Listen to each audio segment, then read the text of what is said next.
your childhood in New York to your first big break in Island of Desire. Well, I was born in New York, and at an early age, my brother, mother, and I came to San Francisco when my mother left my father, who was very abusive. We were there a few years, then Long Beach, Los Angeles, and I was out at the stable when I was about 12, 13 years old, mucking the real stuff as opposed to the Hollywood stuff.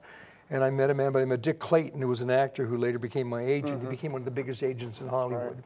In fact, he recently passed away, but Dick was agent for Jane Fonda, Jimmy Dean, you know, Lee Majors, Angie Dickinson. I mean, you could just go on and on, and it was really a family. Right. And he started me in the business. He was the one who, you know, introduced me to my first agent and later became my agent. Right.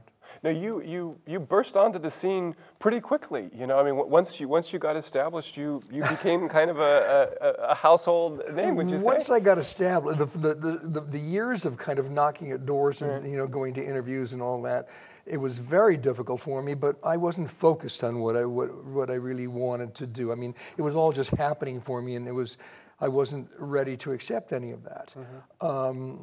Then I was told about this film, Island of Desire, and it was about a Marine who was underage. Well, you know, I was in the Coast Guard at 15 and a half for a year, so perfect role. I met with the writer and the producer, and as I walked in, the woman who wrote it said, "That's the boy I want."